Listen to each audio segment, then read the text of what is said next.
Cette vidéo est la deuxième partie d'un live du mardi soir qu'on fait à 18h30. La première partie est déjà disponible, mais pas besoin de l'avoir vue pour comprendre celle-ci. Bon visionnage. Et puis vous parlez des cirques. Dans ce combat, la condition des animaux a été pour moi un déclencheur. En enquêtant sur les mauvais traitements, notamment dans les cirques, je me suis rendu compte que l'on ne se conduisait pas bien. Et effectivement, là, moi je connais, et c'est ça qui est difficile, je connais très bien par exemple monsieur Edelstein, Un dresseur de fauves. qui est dresseur de fauves chez Pinder. C'est quelqu'un que j'aime beaucoup pour tout Vous avez entendu? C'est quelqu'un que j'aime beaucoup. vous dire, parce que il est investi dans ce qu'il fait depuis des années, parce qu'il a des fauves, parce que c'est sa vie. Et puis aujourd'hui, je dis, je peux plus travailler. Je peux plus travailler. Et mes fauves, je les aime. Ils sont merveilleusement nourris, merveilleusement, non pas entretenus, mais en tout cas, on s'occupe d'eux comme personne ne s'occuperait d'eux. La nature est sauvage, je me dis. Oula, alors là, il y a beaucoup de choses. Donc déjà, Pascal qui nous fait un lien affectif hein, avec son ami. Hein. C'est son ami, donc c'est a priori une bonne personne. Donc bah, pourquoi pas forcément hein, on peut être ami avec des gens qui ne sont pas forcément de bonnes personnes avec les animaux. Hein, ça, c'est pas forcément certain. Donc ça, déjà, un premier argument. Deuxième argument, lui dit que il s'occupe bien des animaux. Oui, alors oui, il s'occupe bien des animaux de sa perspective. Donc pourquoi je suis pas certain que qu'il soit forcément peut-être mieux traité que dans d'autres conditions. Hein. Peut-être que dans une réserve naturelle, ils sont quand même mieux traités que dans un cirque. Donc toujours, hein, c'est toujours difficile. À chaque fois, quand on dit quelque chose est mieux, il faut toujours le dire mais par rapport à quoi hein. Est-ce que les choses sont bien, ou pas bien, mais elles le sont par rapport à quelque chose, hein, par rapport à une situation, par rapport à... Donc, méfiez-vous toujours quand on vous dit c'est mieux. Hein, je donne souvent l'exemple avec le nucléaire. Oui, bah, le nucléaire, c'est bien, ok, mais c'est la solution la moins pire. Hein. Il y a peut-être des solutions qui sont encore meilleures et il faudrait on peut investir sur des solutions qui sont encore meilleures. Par exemple. Donc méfiez-vous du mieux. Dit-il, il serait parfois peut-être en très grande difficulté. Et j'entends cette parole-là. Est-ce que la place d'un fauve, d'un lion ou d'un tigre, c'est d'être dans un camion? Et ben, c'est ce que je lui dis aussi, vous avez raison. Et je suis dans cette... Oh là là, mais c'est incroyable, encore une fois, Hugo Clément et Pascal Praud qui sont d'accord. C'est fou, il est mythique cet échange. Ambiguïté, qu'est-ce que vous voulez que je vous dise? C'est ça la question. Ce n'est pas la place d'un tigre d'être dans une cage. Et aujourd'hui, Pascal, il y a plus de tigres en captivité qu'en liberté dans la nature. Donc ça... Vous voyez, ça, c'est encore une force de Hugo Clément. C'est-à-dire qu'il a plein de chiffres et plein de punchlines comme ça assez fortes. Et se dire que... Enfin, moi ce genre de choses, ça tout de suite, ça tilte dans mon cerveau. Je me dis, ah ouais, il y a plus de tigres en captivité que dans la nature. Enfin, c'est quand même fou. Après, la question va se poser, hein, et c'est ce qu'il a dit Pascal juste avant, c'est de se dire, mais ok, c'est bien le cirque parce que dans la nature, il serait en galère, il serait dans la souffrance, il serait donc parce qu'ils auraient tout le temps faim, parce qu'ils seraient chassés, parce que donc est-ce que c'est pas mieux pour l'animal d'être dans un cirque que d'être dans la nature? J'ai du mal avec cette rhétorique, mais restons sur une suspicion de jugement. Sur une suspension de jugement, pas une suspicion de jugement. Vous voyez déjà le lapsus révélateur. Ça doit quand même nous interroger. Moi, quand j'étais petit, j'allais au cirque. J'adorais le cirque. Je trouvais ça génial. J'adorais voir des animaux. Mais on ne peut pas faire passer le divertissement avant l'intérêt d'animaux qui souffrent. On peut dire ce qu'on veut, on a beau bien les traiter entre guillemets, quand on trimballe des éléphants, des hippopotames, des tigres dans des camions, dans des semi-remorques, qu'on met au bord d'un parking, au bord d'un rond-point pour faire des représentations, ces animaux-là ne sont pas heureux et ne peuvent pas être heureux. Alors, encore une fois, j'aime beaucoup la rhétorique de Hugo Clément. Hein. Je pense que je vais plus bouquiner sa façon qu'il a d'avancer certains arguments parce qu'il y a des constructions qui sont ultra intéressantes. Vous avez vu, il nous a parlé de quand il était petit, lui aussi adorait le cirque. Et il y a vraiment toujours ce cheminement de ben, moi aussi j'ai été comme ça, mais j'ai eu de nouveaux éléments, j'ai appris de nouvelles choses qui font que aujourd'hui, eh bien, j'ai changé d'avis. Et ça, franchement, ça marche ultra bien. Euh, et un des arguments qu'ils nous donnent, c'est le fait que bah, la souffrance animale ne devrait pas être un argument pour le seul divertissement. D'ailleurs, il me semble que maintenant, ça n'existe plus. Enfin, arrêtez-moi si je me trompe, hein, mais il me semble que ça n'existe plus les parcs aquatiques là où il y a des dauphins, des otaries, tout ça. Donc, Dumas Solovic est avec nous. Il est directeur d'un cirque. J'espère qu'on pourra avoir un dialogue, j'allais dire un dialogue courtois. Et moi, vous avez de grandes espérances, non, mais moi, je suis toujours courtois. Mais je vous ai eu plusieurs fois d'ailleurs, Monsieur Solovic, et moi je suis dans cette ambiguïté. Je peux pas vous dire autre chose. C'est pour ça que la solution que j'avais proposée, qui me paraissait intéressante, c'est de dire on fait un moratoire, c'est-à-dire que les cirques qui sont en place, on va jusqu'au bout de leur aventure, de leur histoire, et effectivement, on ne renouvelle pas les tigres ou les lions, etc. Ce qui permettait... C'est un peu ce qui va se passer. Hein. Voilà, je trouvais que pour cette génération, je veux dire, Monsieur Edelstein, que j'aime beaucoup, et Monsieur Solovic, ça pouvait être une solution. Je vous donne la parole, et vous avez peut-être une question à poser à Hugo. C'est intéressant cette idée-là, parce qu'on imagine qu'un animal en captivité, qui a connu que la captivité, il va pas pouvoir retourner dans son milieu naturel. Alors, Toto Lareno qui nous dit « Honnêtement, je ne sais absolument pas si ça existe encore, mais en tout cas, je n'en ai pas vu depuis de nombreuses années. » Oui, tu veux dire des parcs aquatiques, là, avec les spectacles des animaux, ouais. Alors, les cirques, pour le coup, je pense que ça doit encore exister, hein. La vidéo a que quelques mois, donc j'imagine qu'il y a des directeurs de cirque. Je pense que moi, ça doit faire des années que j'ai pas vu un spectacle avec des animaux, parce que en fait, les spectacles avec les humains, bah, c'est très bien. Ouais. Clément, bonjour. Bonjour, Monsieur Pro. Bonjour, Monsieur Clément. Bonjour. Je ne sais pas si vous connaissez, Non, vous êtes on s'est jamais directeur d'un rencontrés. cirque. Alors, vous avez quoi? Vous avez combien d'animaux dans votre cirque? Ben, j'ai des tigres, des lions, des singes, des chameaux, des lamas, tout ce qui fait partie de la magie de nos spectacles. Après, bon, vous me demandez mon avis. Moi, je vais vous dire simplement que je pense que tout être humain doit se respecter l'un et l'autre. Moi, aujourd'hui... Donc, il est directeur de cirque et son accroche, c'est de dire tous les êtres humains doivent se respecter les uns les autres. Ok, pourquoi pas. Je suis d'accord avec ça. Je pense qu'on est tous d'accord avec ça. Je suis aussi conscient du bien-être animal, parce que si c'est pour avoir des animaux et mal les traiter, ben, je pense que c'est pas l'optique des gens. Donc, c'est pas un objectif de maltraiter les animaux. Normal. On est tous d'accord là-dessus. Hein, je pense que ça va être difficile de contrecarrer ça. Aujourd'hui, on nous dit que la population, la mentalité des gens ont changé, que ils veulent plus voir d'animaux dans les cirques ou des trucs comme ça. Bon, après, chacun ses opinions. Moi, j'ai quand même... Ah, donc là maintenant, les gens ne veulent plus voir des animaux dans les cirques. Chacun son opinion. Alors là, pour le coup, moi personnellement, j'aime pas du tout ce genre de formulation de chacun son opinion. Parce que, a priori, le sujet de la souffrance animale n'est pas une opinion. Hein, si la science a déterminé que les animaux souffraient dans les conditions du cirque, attention, hein, donc toujours, là, on est en suspension de jugement et ce que je veux faire, c'est juste appliquer la méthode de l'esprit critique à un cas concret qui est cet échange-là. A priori, aujourd'hui, il me semble que c'est à peu près acté que la souffrance animale dans les cirques, elle est non négligeable. Enfin, le dressage est pas quelque chose... On ne fait pas passer un bon quart d'heure à l'animal quand on le dresse. Hein, toujours pareil, arrêtez-moi si je me trompe. Donc pour moi, c'est pas une question d'opinion.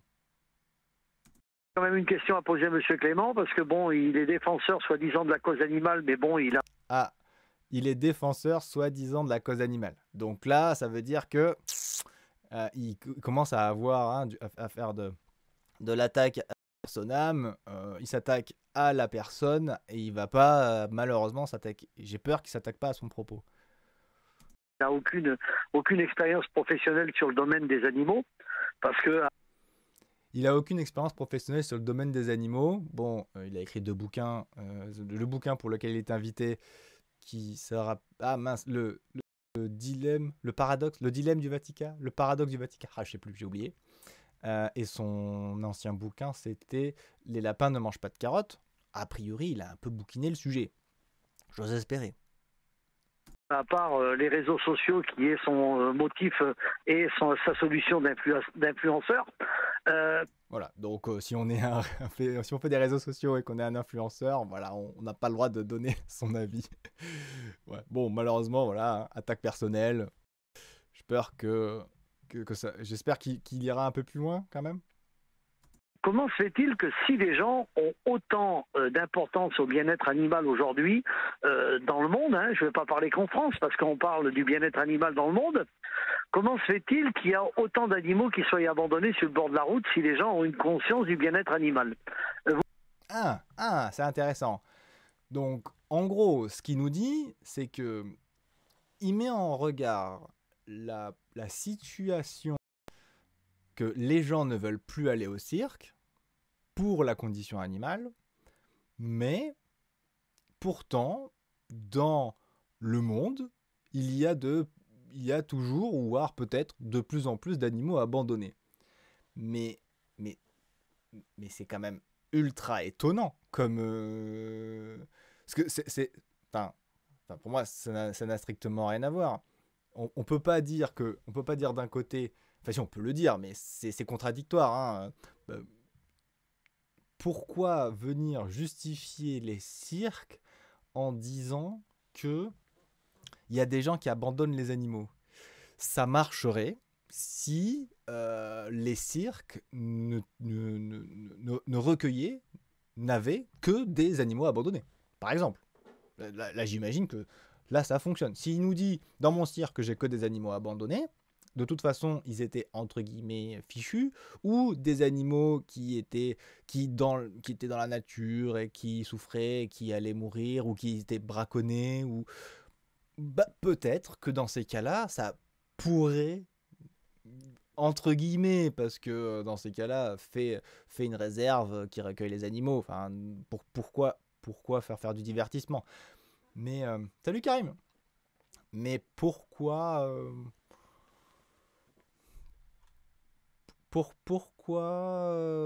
justifier que les animaux soient abandonnés? Pourquoi ça justifierait d'avoir un cirque? Pourquoi ça justifierait d'être directeur de cirque et d'avoir des animaux dans un cirque qu'il y a des animaux abandonnés dans le monde? À part si toi-même, en fait, tu ne recueilles que des animaux abandonnés. Je pense, j'espère que c'est ça. Vous verrez jamais un cirque abandonner ses animaux au bord de la route. Après, vous dites qu'on les transporte. Ah bah non. Vous verrez jamais... Mais non, ça n'a pas de sens. Ça n'a pas de sens. Vous verrez jamais un cirque abandonner ses animaux. Bah et alors? Bah heureusement, il ne manquerait plus que ça. Non, là, c'est pas bon. C'est un petit peu... ça va, je t'ai coupé un doigt. Je t'ai pas coupé la main. Bah non, cet argument ne marche pas. Bah écoute Karim, ça va très bien. Et toi, ça va? Transportent dans des camions, leurs places ne sont pas dans des camions. C'est vrai que dans la nature, là, il n'y a jamais eu autant d'éléphants qui sont en disparition dans leur pays naturel. Il y en a qui crèvent de soif et qui crèvent de faim parce qu'il n'y a pas ce qu'il faut sur place. Moi, je vais vous dire une chose, monsieur Clément. La rhétorique de ce monsieur est un peu complexe à analyser parce que il met en regard des choses, c'est-à-dire qu'il y a des éléphants qui souffrent, donc les transporter en camion, ça va. Ouais. Bon, allons voir. Hugo, j'imagine que Hugo Clément doit avoir l'habitude de ce genre de rhétorique-là, et ce n'est pas la première fois qu'il entend.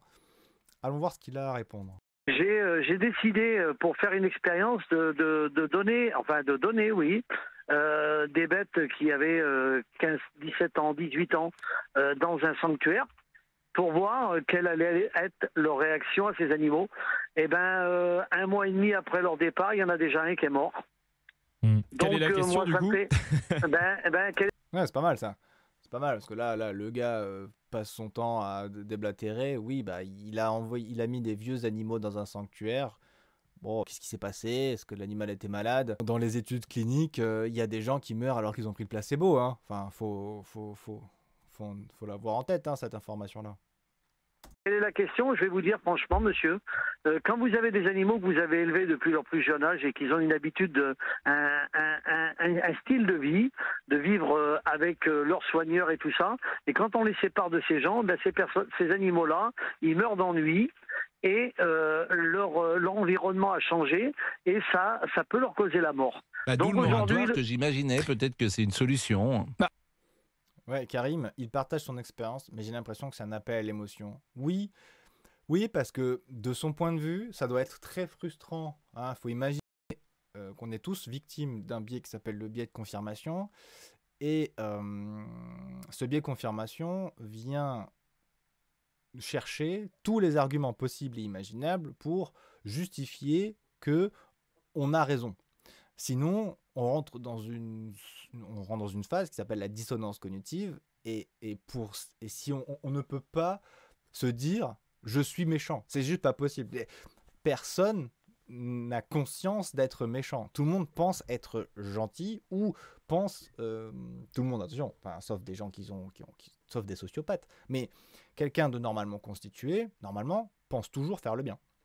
J'en suis certain. Là, je suis toujours pareil. Hein. Ma rhétorique, à moi, elle est simple. Quand je dis je suis convaincu, c'est que j'ai des preuves scientifiques. Quand je dis je suis persuadé, ça veut dire que c'est une opinion forte, mais qui pourrait changer très facilement si vous m'apportez des éléments contradictoires. Donc là, oui, il nous fait beaucoup de pathos, beaucoup d'émotions, mais parce qu'il essaie de justifier sa position, mais malheureusement, elle n'est pas basée sur des arguments qui sont très solides. Est-ce que vous préférez passer votre vie dans une petite cellule en béton en étant correctement nourri et abreuvé et protégé des risques du monde, ou est-ce que vous préférez vivre en liberté avec le risque que ça peut comporter? Est-ce que vous avez des animaux? Voilà. Bah, là, c'est excellent. Cette réponse-là, elle est excellente. Mais ça le met face à sa contradiction. C'est-à-dire qu'on dit qu'un animal en captivité est plus heureux qu'en liberté. Ok. Et donc, il dit, bah ok, et vous préférez vivre en captivité, nourri et blanchi, d'accord? Mais à côté, on vous prive de liberté. Et après, encore pire que ça, c'est que est-ce que vous préférez vivre dans un monde où vous ne savez même pas que la liberté existe? Et là, et ce qui est probablement le cas pour les animaux qui sont nés en captivité. Donc, compliqué comme rhétorique. Compliqué. Chez vous, monsieur Clément? Oui, tout à fait. Est-ce qu'il y a des J'ai animaux? une chienne que j'ai récupérée à la SPA. Voilà. Bon, alors il faudrait aussi que vous essayiez de vous pencher à répondre d'être dans une cellule. Si j'ai fait des choses malhonnêtes dans ma vie, faut pas comparaître un lion et un être humain, déjà premièrement. Pourquoi? Parce que si le lion, parce que monsieur Clément, si mais demain je pourrais mettre... en termes de sensation, bah oui, non, mais parce que vous parlez beaucoup, vous parlez tout seul, mais en termes de sensation... Ah, là, il fait une erreur. Là, il fait une erreur, Hugo, parce que il commence à prendre un peu les nerfs parce que là, ça fait déjà... on a commencé à 12 minutes 30, 13 minutes. Ça fait 5 minutes. C'est vrai qu'Hugo Clément, on l'a pas beaucoup entendu parler. Donc, c'est vrai que j'ai l'impression que là, voilà, il sort son plaidoyer. En face, le président, là, le directeur de cirque, oui, bah c'est bon, on a compris que t'étais pro et Hugo Clément peut pas en placer une. Donc là, il monte un peu dans les tours. Pourtant, il pourrait normalement le laisser parler, mais plus il le laisse parler, plus il donne d'arguments et plus les arguments pourraient toucher quelqu'un dans le public. Donc, je comprends qu'il veuille aussi couper la parole pour enfin pouvoir en placer une, mais ça pourrait être contre-productif dans son cas. Alors, Cheese and Chill, tu nous dis « Salut, alors pour le coup, je suis un peu d'accord avec la personne au téléphone, comparer un humain à un animal, c'est assez peu pertinent. Ça va dépendre de quoi... J'imagine que ça va dépendre de quoi on parle. Là, ici, il parle de souffrance. En revanche, peut-être pour d'autres sujets, c'est peut-être pas pertinent, je te l'accorde. Mais dans le cadre de la souffrance, a priori, à mon avis, ça semble comparable. Karim, tu nous dis, il évite cette dissonance cognitive, du coup, en monopolisant la parole. Ouais, c'est ça. C'est qu'en fait, il parle pour sortir plein d'arguments et de toute façon, à mon avis, là, ce monsieur, il est plus dans l'écoute. Hein, il est tellement convaincu. enfin, si j'ai pas trop suivi, mais si ça fait 20 ou 30 ans qu'il est directeur de cirque, enfin, vous imaginez le chemin intellectuel qu'il faut pour pouvoir se dire que pendant toute ma vie, j'ai potentiellement fait souffrir des animaux. C'est pas possible. Dans son exemple, il parlait de vivre en captivité, en prison, en parallèle de la condition. Ouais, donc toi, dans ton référentiel, être en captivité, donc une cage pour un animal qui normalement ne vit pas dans une cage, ce n'est pas forcément de la souffrance. C'est premier degré, hein, je pose vraiment la question. En termes de Laissez-moi vous sensations, répondre. non mais pour Laissez-moi l'instant, vous répondre, non, mais s'il vous plaît. Vous avez Vous pas m'avez posé de posé une question. question. Oui, Vous mais m'avez posé une question, je veux vous en termes répondre. de sensations, entre Pourquoi un le lion lion et et un le être tigre, humain, il est- on ressent la Non. même chose en termes de souffrance et d'enfermement. non, mais ça c'est vous qui le dites, vous êtes Ah, pas c'est à pas sa moi qui place. le dis, c'est les scientifiques. On a le même Ah système oui, mais les nerveux, on est des mammifères tous les deux. Ouais, à part si vous allez prendre un lion que vous prenez, vous captivez. Alors, du coup, Cheese and Chill, a priori, donc là, évidemment, à aller vérifier, mais pour Hugo Clément, il y aurait des sources qui disent que pour l'emprisonnement et la souffrance, on serait commun avec, il y aurait des points communs avec les humains. Donc on pourrait se rapprocher d'une souffrance équivalente. Mais suspendons notre jugement, et évidemment, il faut le vérifier. Dedans la savane et que vous le mettez en cage, cet animal-là n'a pas connu la captivité. Là, on parle d'animaux qui sont nés captifs, qui sont nés comme ça. Pourquoi le lion et le tigre, il est en cage? Moi, je préférais les lâcher, hein, je vous le dis franchement. Sauf qu'ils sont Il est en considérés cage pour comme que des vous fassiez animaux. de l'argent avec. Non, et monsieur, Ouh! Alors là, ça y est, il tacle la jugulaire, hein.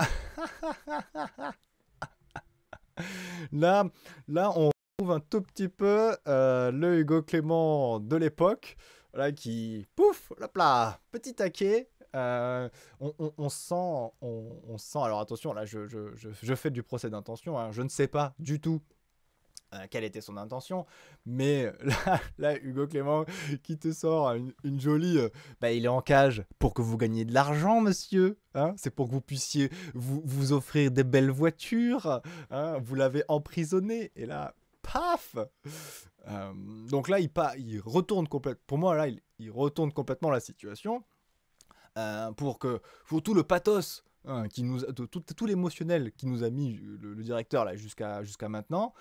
Et là, d'un coup, là, ça s'effondre comme un château de cartes, parce que comment est-ce qu'on peut, du coup, avoir de la compassion pour quelqu'un qui gagne de l'argent sur le dos de pauvres animaux enfermés? Fort. Oui. quand les C'est pour ça qu'il est en associations, cage. mais monsieur, quand les associations font des demandes aux dons pour demander Mais de les l'argent associations, pour des... c'est à but non lucratif, monsieur. Vous Ah, faites mais de ça, c'est l'argent vous qui avec le vos dites. avec vos lions. La présidente de Conanimal, elle a 8 000 € de salaire par mois. Non, ça... Alors là, il y a une tentative qui est intéressante. C'est-à-dire que là, il vient de nous dire que les associations qui demandent de l'argent, c'était une situation équivalente à celle du cirque. Donc, je suis en train de me dire que ce directeur de cirque a l'impression d'avoir une mission proche du caritatif. Alors, Karim, tu nous dis, ça y est, on est parti en politique politicienne. Ça veut dire quoi? Mais parce que c'est quand même ultra fort. C'est-à-dire que lui, dans sa tête, il a cette mission. Parce qu'en fait, pour lui, il les protège. Il protège ces animaux qui, dans tous les cas, ne pourraient pas vivre sans lui. Parce que je suis convaincu qu'il aime profondément ces animaux. Ça, je remets pas du tout en question ça. Hein. Assez fort. Et donc après, il le dit assez rapidement, mais il parle de quelqu'un d'une association qui gagnerait beaucoup d'argent en salarié. On a quitté le débat pour la bagarre. Ouais, c'est ça. C'est la bagarre. C'est la bagarre. Attendez, je remets. Font des demandes aux dons pour demander Mais de les l'argent associations, pour des... c'est à but non lucratif, monsieur. Vous Ah, faites mais de ça, c'est l'argent vous qui avec le dites. vos lions. La présidente de Conanimal, elle a 8 000 € de salaire par mois. Non, ça Donc c'est... La présidente de 111 Animal a un salaire de 8 000 € par mois. Alors, ça tombe bien ce sujet. Parce que je ne comprends pas qu'on reproche aux personnes qui travaillent dans des associations d'avoir des salaires et de gagner de l'argent. Ah ben voilà, Fab Gordon, exactement ce que tu viens de me dire, exactement ce que je viens de dire. Je vois pas la pertinence. Fab Gordon qui nous dit, je vois pas la pertinence de l'argument qui consiste à dire que les gens qui travaillent en asso gagnent de l'argent. Mais pareil, je ne comprends pas cette rhétorique-là. Pour expliquer ça, je pense que j'ai plusieurs axes. Un des premiers axes, c'est de se dire, on est dans un monde capitaliste où d'offres et de demandes. Je veux bien concevoir que des gens puissent avoir l'ambition d'avoir une mission et d'accepter peut-être des salaires qui sont plus faibles pour des missions à but caritatif ou quoi. Mais quand on est le patron ou la patronne d'une association qui doit gérer des dizaines de millions d'euros de dons, on est obligé d'avoir quelqu'un qui a de sacrées compétences, des compétences de management, des compétences de gestion de projet, qui a les épaules aussi de la responsabilité, parce que derrière, si vous faites n'importe quoi, bah, c'est vous qui allez en prison. Et donc, pour avoir les meilleures personnes, vous n'êtes pas peut-être pour ce modèle de société, mais en tout cas, c'est la société dans laquelle on vit pour l'instant. C'est normal de payer des gens très compétents avec de grosses responsabilités sur les épaules, de les payer cher. Donc, si l'association génère énormément de dons, a beaucoup de projets, a des centaines, voire des milliers de bénévoles, ça ne me choque pas que la présidente gagne 8 000 € par mois. Ça ne me choque pas. Mais parce que si la personne, peut-être qu'elle compte pas ses heures, on s'en rend pas forcément compte. Enfin, je dis souvent ça, mais malheureusement, il faut peut-être que j'explique un peu plus en détail. Mais vous n'êtes peut-être pas d'accord avec la politique d'Emmanuel Macron, soit. Mais quand Emmanuel Macron est président de la République, en termes de salaire, il fait du bénévolat.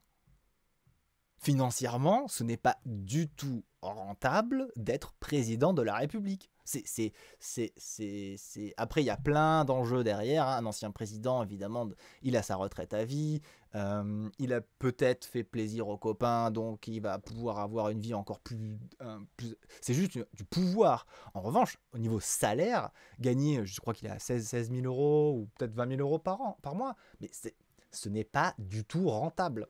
Quand on était à 1 million d'euros minimum par an avant, c'est du... À leur niveau, c'est du bénévolat. On peut ne pas être d'accord, et ça, je suis complètement d'accord avec vous. On peut ne pas aimer ce système. Salut Charlie. On peut être d'accord. On peut ne pas être d'accord avec ce système. En revanche, je trouve ça dommage de critiquer des gens dans les associations quand ils gagnent de l'argent. Parce qu'ils en gagnent a priori moins que s'ils étaient dans le secteur privé ou s'ils étaient dans l'armement.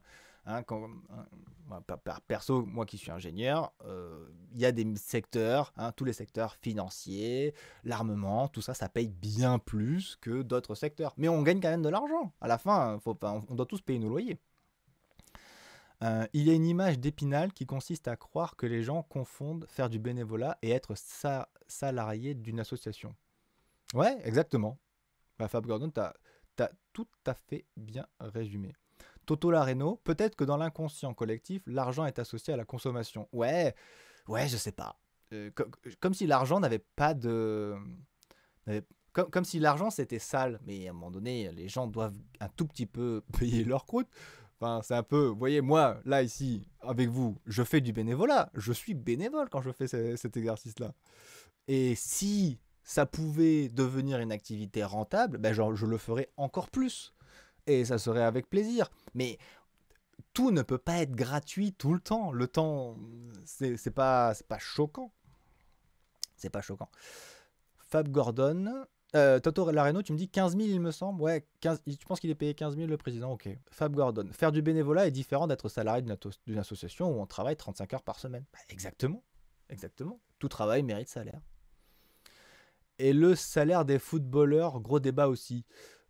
Bah, alors, là, moi, pour le coup, c'est horrible, mais c'est pour moi purement c'est une vision purement capitaliste. Il y a des gens... En fait, c'est de l'argent qui circule en circuit fermé. Je trouve ça dommage que cet argent ne serve pas à éradiquer la faim dans le monde. Voilà, je vous le dis, perso. Moi, personnellement, c'est ce que je ressens. Mais c'est de l'argent qui circule en circuit fermé. Instant Kairos. si seulement on avait un plafonnement des revenus. Alors ça, c'est un raisonnement qu'on peut qualifier d'un raisonnement de gauche. Pour le coup, c'est de se dire, on plafonne les revenus et tout ce qui est au-delà de ces revenus-là sert à financer la société. Je vous conseille une vidéo du Monde qui parle justement du curseur des inégalités. Et je vous conseille aussi la chaîne Eureka, une chaîne YouTube qui fait de l'excellente vulgarisation sur tout ce qui est finance. Voilà. Et alors, il faudrait que je vous retrouve la vidéo du Monde, mais elle est vraiment excellente sur ce curseur d'inégalité. Hein, voilà, et qu'en gros, c'est vraiment des choix politiques. Est-ce qu'on préfère aider les plus pauvres ou est-ce qu'on laisse les riches être riches? Donc là, il a mis une tacle. Là, Hugo vient de mettre un tacle à la jugulaire en disant oui, vous gagnez bien de l'argent sur le dos de ces pauvres animaux en cage. C'est complètement une fake news, ça. C'est complètement une Moi, fake ce que je news. vous propose, c'est de pas aller sur ce terrain-là. On va pas aller, mais je vais vous répondre. Le tigre et le lion, il est en cage. Allons sur le fond. C'est beau, hein? Vous avez en vue encore?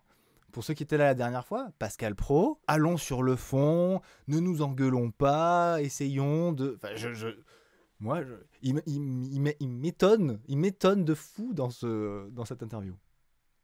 Un animal dangereux. Mais Et on n'importe peut pas le quoi, mettre c'est pas un dehors animal de la dangereux, cage. le lion et le tigre, s'il est dans la nature, et vous savez combien il y a de morts chaque année tués par des tigres sauvages? Et vous savez combien il y a de morts tués par des êtres humains chaque année? Voilà, eh ben, vous avez répondu à la question. Voilà. Qui est l'animal le plus dangereux? L'être humain ou le tigre? Vous avez vu, le directeur, qui malheureusement n'a pas l'habitude de ce genre d'exercice-là, s'est fait avoir à son propre jeu. Je vous l'avais dit tout à l'heure, cette histoire de attention quand vous dites c'est mieux, et ça marche aussi dans l'autre sens, c'est pire que, ou c'est plus dangereux, ou machin, il faut se dire mais par rapport à quoi? Parce que si...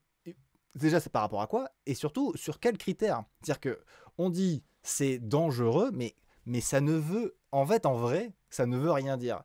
Je me suis longtemps fait avoir avec, justement, le sujet du nucléaire. C'est un sujet que je maîtrise, donc c'est plus facile pour moi d'en parler. Si on dit que quelque chose de dangereux... Si on dit le nucléaire, c'est dangereux, ça veut dire quoi? Ça veut dire que dans la tête de la personne, c'est que c'est la radioactivité, c'est la pollution des sols, c'est tout ça. Mais si on vient sur le terrain de... On dit que quelque chose est dangereux quand le nombre de morts par an liés à ça est plus élevé que l'autre chose avec laquelle on la compare. Et bien dans ces cas-là, le nucléaire, c'est même moins mortel que les éoliennes. Donc, quand vous dites c'est dangereux, et je pense que j'avais même fait une vidéo à l'époque où c'était Jean-Luc Mélenchon qui faisait un énorme, je crois que c'était à Nantes, et il hurle comme ça, il scande devant des milliers de personnes, le nucléaire, c'est dangereux les gens, c'est dangereux. Il faut sortir du nucléaire, pas par idéologie, parce que c'est dangereux les gens. Je fais, bah oui, non mais gros, ok, mais c'est dangereux, mais par rapport à quoi? Et ça, c'est toujours le piège. Si vous voulez avoir quelqu'un qui vous dit que quoi que ce soit est dangereux ou mieux, vous lui demandez toujours, mais par rapport à quoi? Et encore mieux, sur quels critères? Et là, vous êtes certain, si vous avez des sources et que vous êtes confiant, vous êtes certain de gagner, entre guillemets. Parce que moi, j'aime pas cette idée de gagner, perdre un débat. L'idée, c'est que tout le monde avance et que les gens se mettent des choses dans le cerveau avec des informations plus pertinentes. Donc là, voilà, il s'est fait avoir à son propre jeu. Dans sa tête, un animal, un tigre, je crois qu'il parle du tigre ou du lion, c'est dangereux. Mais dangereux par rapport à quoi? Et là, paf! Insertion de notre Hugo Clément National, et forcément, il peut pas s'en sortir. Quand on va sur son territoire, l'être humain, et quand on va sur son territoire, le tigre aussi, monsieur Clément. Combien Si il y vous a de allez morts sur son chaque année? territoire de Combien il y a chasse, de morts chaque année? Vous voyez, il parle de deux choses différentes. Il dit le tigre, il est dangereux quand on est sur son territoire. Oui, enfin, je te jure que moi j'y vais avec un char d'assaut. Bon, peut-être pas un char d'assaut, mais un homme bien entraîné, bien équipé, avec des armes, il gagnera toujours contre le tigre. Enfin, s'il existe du braconnage, j'y crois pas des masses. Que le tigre soit vraiment plus dangereux que l'homme. Année avec les tigres et les lions. Est-ce que vous pouvez me répondre? dans des cirques. Non, dans la nature. Non, mais moi je vous parle des cirques. Moi je vous parle pas de nature. Je vous parle d'animaux captifs. C'est bien le problème. Bah si, il a parlé de nature. Il a dit que le tigre, c'était dangereux dans un milieu... que le tigre, c'était dangereux dans son milieu naturel. Donc, il compare la dangerosité dans son milieu naturel, et puis après, hop, il revient sur les cirques. Ah, c'est compliqué. C'est compliqué. En tout cas, Ah ben, aujourd'hui, c'est pour faire la revenons sur différence entre notre... l'un et l'autre. revenons. Bon, vous êtes directeur de cirque depuis combien de temps, monsieur Solovitch? Ben, j'ai 55 ans, je suis Bon. né dans le cirque. Vous êtes né dans le cirque. Et voilà, j'ai 55 ans, je suis né dans le cirque. C'est exactement ce que je vous disais au début, c'est que c'est quelqu'un qui est convaincu depuis sa toute petite enfance que le cirque c'est bien. Et comme moi je suis né dans le sud de la France, à Nîmes, la corrida, c'est dans nos gènes, quoi. Et heureusement, j'ai changé d'avis entre-temps, en comprenant la souffrance de l'animal, tout ça. Mais je connais des gens, ils sont fans de ça. C'est vraiment au fond d'eux, et ils aiment profondément les animaux. Pourtant, de l'extérieur, c'est atroce. C'est atroce. Ils sont en pleine dissonance cognitive. Toto Lareno. À nu, il est plus dangereux, mais quand l'homme est armé, il est plus dangereux que le tigre. Oui. Mais l'homme c'est ici en haut de la chaîne alimentaire grâce aux outils. Parce que franchement, l'humain, je ne sais pas si vous avez déjà été en présence d'un bébé niveau quelques mois. Le bébé niveau quelques mois, c'est quand même, ça tient pas longtemps dans la nature tout seul, hein. Et je serais même curieux de savoir combien de temps ça peut survivre cette chose-là dans... Je ne comprends pas comment l'humanité a réussi à tenir aussi longtemps avec une étape aussi fragile qui est le niveau bébé. Je ne comprends pas. C'est un mystère pour moi. Bon, est-ce que vous pouvez toujours faire aujourd'hui vos tournées, vos représentations, ou est-ce que dans certaines villes, vous ne pouvez plus entrer puisqu'il y a des arrêtés municipaux qui disent plus de cirque avec des animaux? Ben, comme c'est illégal, je vais dans des villes même qu'ils ont pris des arrêtés, parce que j'ai le droit d'exploiter mon métier pour l'instant, vu que M. Hugo Clément et ses collaborateurs ont stigmatisé mon activité en disant qu'on était des gens qui maltraitaient les animaux. Donc, cause à lui, il a mis les animaux. Vous voyez l'utilisation du mot à cause des gens comme Hugo Clément, ils ont stigmatisé notre métier. Et finalement, tout début, ils nous disaient on peut ne pas aimer ou aimer le cirque, c'est une question d'opinion. Maintenant, ce n'est plus du tout une question d'opinion, mais maintenant, c'est une question de à cause de vous, on ne peut plus faire ça. Et donc, il n'y a plus le respect de l'opinion de l'autre. S'il y a des gens qui ne veulent pas avoir de cirque dans leur ville, ben, c'est leur droit, non? C'est leur droit de ne pas vouloir, j'imagine.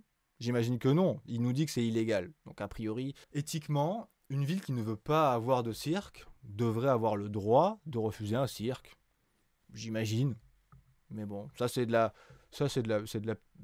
pur avis personnel, hein. C'est une question de mauvaise foi. Bah oui, clairement. Là, Pascal, Monsieur Pro, lui ouvre une porte gigantesque, hein. Fab Gordon, c'est vraiment dur de renoncer à ses valeurs ou son éducation pour adhérer aux arguments d'autrui. Mais complètement. Je pense que c'est une des choses les plus difficiles, c'est de se rendre compte qu'on a eu tort. Et plus ça fait longtemps qu'on est convaincu de quelque chose, là je dis bien convaincu, pas persuadé, c'est-à-dire que convaincu, ça veut dire qu'on a eu tellement de preuves qui nous semblaient pertinentes pour nous forger notre point de vue, que on arrive à un stade où revenir en arrière, mais c'est un chemin gigantesque. Parfois, notre existence tout entière tient autour de certaines croyances. Et les croyances de ce monsieur, il s'est tellement enfoncé dans sa croyance depuis son enfance qu'aujourd'hui, il ne peut même plus entendre les arguments des autres. Parce qu'en fait, il est convaincu qu'il a raison. Et il est dans... Salut Blackbird. Donc... c'est peut-être l'occasion de parler du bayésianisme. Non, peut-être que c'est trop tôt pour parler du bayésianisme. En gros, voyons un petit peu le curseur de nos croyances. On peut imaginer un curseur de croyances qui va de 0 à 100%. Bon, le pire qui puisse nous arriver, c'est d'être sûr à 100% de quelque chose. Parce que si on n'a pas une once de doute sur l'ensemble de nos croyances, on ne pourra jamais revenir en arrière. Quand on est sûr à 100% de quelque chose, on est fichu sur ce sujet-là. Il faut toujours se laisser une petite porte de sortie pour se dire « Ah, il y a peut-être une preuve gigantissime, certes, mais il existe cette possibilité que si on m'apporte une preuve suffisante, je puisse réviser mon jugement. » J'essaye de faire ça avec tout, et vous, en live, parfois, vous allez peut-être m'entendre dire des bêtises, mais en tout cas, j'essaye au maximum de conserver une porte ouverte à toutes les possibilités et toutes les preuves qu'on pourrait m'apporter. Alors, Fab Gordon qui nous dit « Monsieur Clément qui implique un petit mépris au passage ». Oui, oui, alors c'est aussi... c'est difficile de maintenir, parce que je pense que Hugo Clément a tellement travaillé sur ces problématiques-là qu'il en peut plus de la souffrance animale, il est fatigué. Souvent, quand je rencontre des gens qui sont de ce milieu très, très, très militant, ils sont crevés, en fait. C'est fatigant d'entendre... Et puis, tu te dis, à chaque fois, qu'il y a ces gens-là, c'est encore des animaux qui souffrent. Et si tu as cette association, si tu as cette empathie pour la souffrance animale, ça doit être difficile de garder son sang-froid tout le temps. Karim, à son âge, je comprends qu'il est compliqué de changer ses croyances. C'est clair, t'imagines quand tu as fait 50 ans, quand tu as bourré le mou dans quoi que ce soit, quel que soit le sujet, il faut toujours respecter que l'autre a mis tellement de temps à construire sa croyance qu'il ne pourra jamais la déconstruire comme ça en un clin d'œil. Salut Fanfan, qu'il soit plutôt désolé. Tu peux parler bayésianisme un peu proba. Ouais, non, je pense qu'il faut que je prépare. Si pour parler bayésianisme, je pense qu'il faut que je prépare un peu quelques slides pour expliquer, sinon je ne veux pas m'en sortir. Pardon, je veux dire l'utilisation de l'auditeur du terme monsieur. Ah oui, d'accord. Tu voulais dire Fab Gordon, donc c'était pas péjoratif dans le sens... Ok, j'ai compris. De si changer, je peux me permettre, de vous reconvertir, par exemple. Je sais que Bouglione a arrêté les animaux pour faire un autre type de cirque. Il a fait faillite. Non, pas encore. Ah, c'est intéressant. C'est intéressant. Pourquoi ne pas vous reconvertir? Regardez, il y a quelqu'un d'autre qui l'a fait. Et il a fait faillite. Ok. C'est une mécanique intéressante. Si c'est vrai, ça coince. Si je peux me...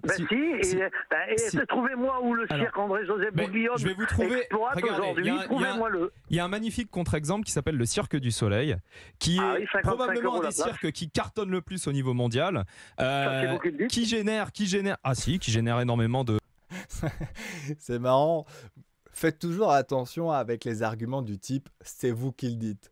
Parce que si vous venez de faire une liste à la préfère de choses qui pourraient être attribuées à « c'est vous qui le dites », vous vous faites manger le bec tout de suite. Enfin, heureusement, là, Hugo, il a envie de continuer sa chose, mais il pourrait s'arrêter et dire « mais attendez, c'est vous qui le dites, je peux vous le dire sur tout ce que vous venez de me dire ». D'argent et qui n'a pas d'animaux sauvages. Donc il est aussi possible de faire des spectacles sans exploiter des animaux sauvages. Et la question qui se pose, monsieur, c'est quelle est la priorité? Est-ce que c'est votre business ou est-ce que c'est le bien-être de ces animaux qui n'ont rien à faire dans des cages? La question, c'est juste celle-là. Est-ce qu'on peut se passer de cirque pour vivre? Oui, la réponse est oui, il n'y a aucun problème, on peut se passer de cirque pour vivre, on peut faire autre chose, on peut aller observer des animaux dans la nature, et il y a plein d'animaux absolument magnifiques en France à aller observer dans nos forêts, que ce soit des cerfs, des renards, des blaireaux. Ouais, c'est bien. Et c'est ça que j'aime bien aussi dans sa rhétorique à Hugo Clément, c'est que derrière, il est toujours dans cette mécanique de c'est pas j'arrête, on fait pas, gna gna gna, c'est nul, c'est je fais, je critique, et on peut faire autre chose. Et cette mécanique-là, elle marche bien. Alors après, on est d'accord ou pas d'accord avec ces alternatives, mais en tout cas, cette construction de est-ce qu'on est obligé d'avoir des cirques? Oui, non, c'est pas vital. Très bien. Regardez, il y a d'autres personnes qui font des spectacles vivants, comme le Cirque du Soleil. Acceptez que l'alternative existe et qu'elle fonctionne. Ce qui même serait encore plus drôle, ce qu'ils pourraient dire, c'est que ils ont pris l'exemple de Bouglione, mais peut-être que Bouglione a raté, mais pas parce qu'il y avait plus d'animaux, mais peut-être parce qu'ils n'étaient pas assez bons. C'est possible aussi, ça fait partie des autres hypothèses.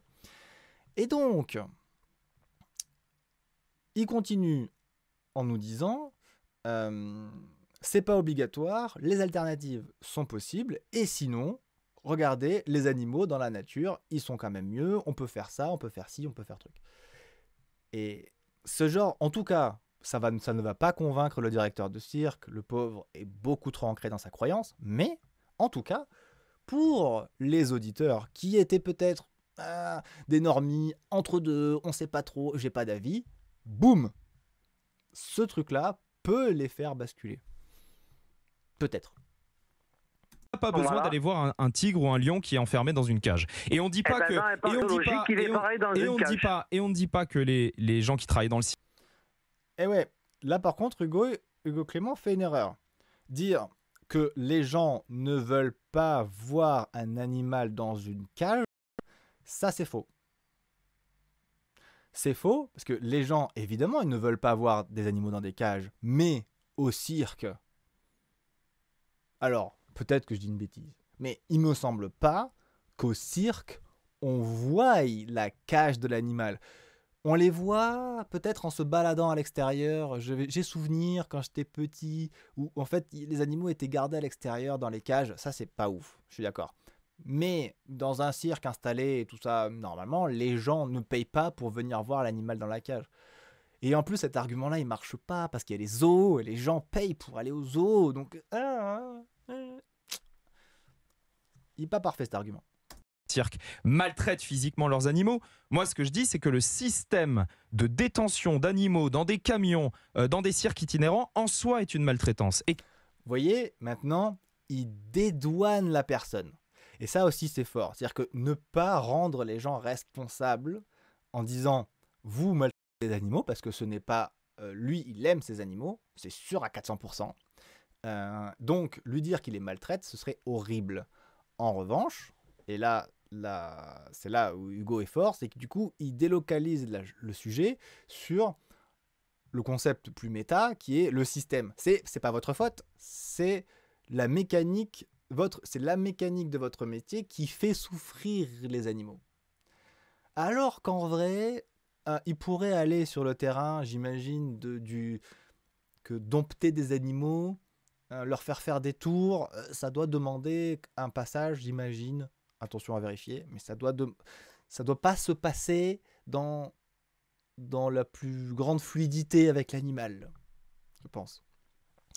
Blackbird qui nous dit si on voulait pas voir ça, les zoos n'existeraient pas, exactement. Toto Lareno, oui, à l'extérieur et un couloir en cage pour l'arrivée de l'animal. Ouais, c'est ça, ouais. Ah oui, t'as raison. C'est vrai que oui. Si, il y a quand même un peu cette histoire de cage. Qu'un tigre ne peut pas être heureux dans une cage et qu'un dauphin ne sera jamais heureux enfermé dans une piscine. Mais ça c'est votre idée. Ça c'est votre idée que ouais non, ça non. Là pour le coup, je suis moins chaud. Là ce truc de c'est votre idée, c'est la vision de Hugo Clément qu'un tigre est pas heureux dans une cage. Bon, voilà. Ça fait partie des sujets où moi je mets mon curseur quand même assez haut dans ma certitude. Si quelqu'un vient me prouver par A plus B avec une étude qui montre que les tigres adorent être en cage plutôt qu'être dans la nature, écoutez, je serais prêt à l'accepter, mais j'ai quand même du mal à y croire. Scientifique. Et comment vous voulez? Mais non, monsieur, non, je suis pas d'accord. C'est l'avis des... vous êtes peut-être pas d'accord, mais c'est la science. Bon. Non, mais non, monsieur, c'est pas la science. Attention, quand vous invoquez la science, c'est bien d'avoir des sources, c'est toujours bien. Après, voilà, on est sur une interview, mais ça peut être intéressant d'aller bouquiner le sujet. Si, c'est intéressant, c'est sans pas doute. la science. Monsieur Ce n'est Solovitch. pas la science. Bon, non, mais attendez, monsieur. Ce n'est pas la science. La science dit qu'un animal sauvage n'a rien à faire dans un cirque, je suis d'accord. Mais là, on ne parle pas d'animaux sauvages. Si, ce sont des espèces sauvages, bien sûr. Non, monsieur. Monsieur Clément. Vous n'êtes pas vétérinaire. Non, mais vous n'êtes pas vétérinaire, monsieur. Non, Est-ce que vous êtes vétérinaire?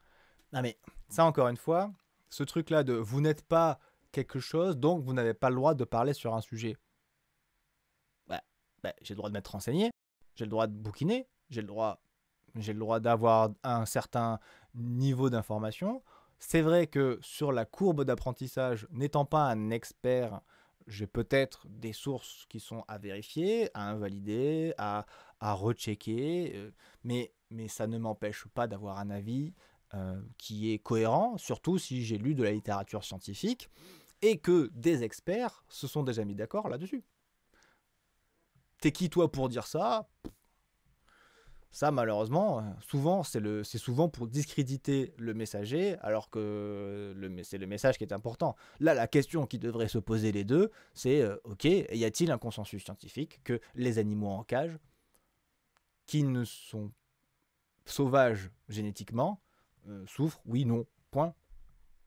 Là, en vrai, il faut partir sur Internet après. Enfin, je vois pas trop l'intérêt d'échanger si ça vous arrive dans la vraie vie, dans la vie réelle ou même sur Internet. Ne vous fatiguez pas. Non, c'est pas la science, oui, c'est la science. Ça va pas vous mener bien loin. Espèce sauvage, vous pouvez dire ce que vous voulez. Le tigre, c'est pas un chien. C'est pas des espèces qui ont évolué avec l'homme. Mais monsieur, si les nôtres, ils ont évolué. Vous dites que dans la loi, il est marqué qu'il faut renforcer les liens entre l'homme et l'animal. Monsieur Solovitch, comme il reste 1 minute, d'abord je vous remercie de cet échange et on ne vous mettra pas d'accord. Une dernière chose, moi, sur la consommation. Fab Gordon, son argument, c'est un animal né en cage n'est plus considéré comme un animal sauvage. Ouais, t'as très bien résumé. Juste, je suis pas... Voilà, mais après, je suspends mon jugement. Et au plaisir, s'il y a une étude qui montre que des animaux qui ont toujours été élevés en cage... Mais alors attention, là je vais faire un petit peu... je vais me faire l'avocat du diable. Un humain qui n'a jamais connu autre chose qu'une cage... évidemment qu'il va être heureux dans sa cage. Joli homme de paille, hein. Mais c'est vrai. Est-ce qu'il n'y a pas eu le même débat à l'époque de l'esclavage ? Oui. Complètement d'accord. Alors, Fab Gordon, et de fait, il pense être dans son droit, bien sûr.